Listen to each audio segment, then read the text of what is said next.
আসসালামু আলাইকুম রহমতুল্লাহি ওয়া বারাকাতুহু। অত্যন্ত গুরুত্বপূর্ণ আরো একটি ভিডিও নিয়ে আপনাদের মাঝখানে হাজির হয়ে গেলাম, আপনাদের সাধু ভাই।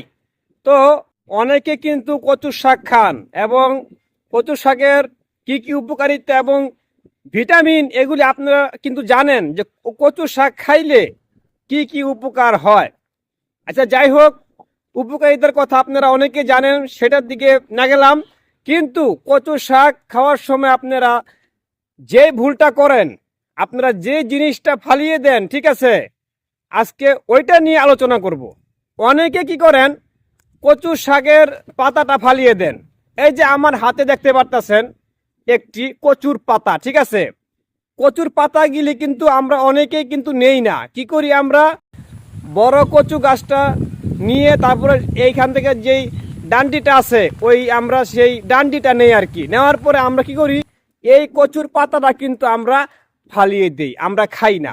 অনেকেই মনে করে যে কচুর পাতা খাইলে মনে হয় চুলকাইবো বা গলা খাওয়াইবো, এরকম আপনাদের কাছে কিন্তু মনে হয়। এই জন্য আপনারা এই কচুর পাতাটা, মহামূল্যবান জিনিসটা আপনারা ফালায় দেন। কিন্তু না, কচুর পাতা কখনো ফালাবেন না, কচুর পাতা সহকারে খাবেন, ঠিক আছে। যদি পারেন এই কচুর পাতা এক্সট্রা শাক করে খাবেন, সবচেয়ে বেশি ভিটামিন। শুধু রসুন দিয়ে এবং কালিজিরা দিয়ে এই কচুর পাতা যদি এক্সট্রা আলাদাভাবে শাক করে খেতে পারেন, আপনার শরীরের উপকারিতাটা আপনি তখনই বুঝতে পারবেন, ঠিক আছে। তাহলে এখন থেকে এই কচু শাকের পাতা ফালাবেন না।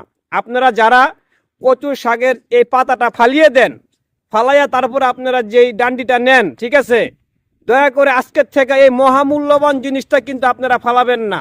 কচু পাতা সহকারে কিন্তু আপনারা শাক করে খাবেন। আর যদি পারেন এক্সট্রা পাতা নিয়ে আপনারা কালো জিরা দিয়ে, শুধু রসুন দিয়ে আপনারা শাক করে খাবেন, শরীরের অনেক উপকারিতা আসবে, ঠিক আছে, এবং অনেক রোগ প্রতিরোধ করবে। এবং কচু শাক তো আপনারা জানেন যে কি পরিমাণ পুষ্টিগুণে ভরপুর এই কচু শাক, ঠিক আছে।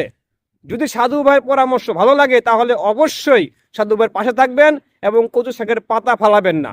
পরবর্তী টিপস পাওয়ার জন্য সাধু ভাইয়ের পাশেই থাকবেন। আসসালামু আলাইকুম রহমতুল্লাহি ওয়া বারাকাতুহু।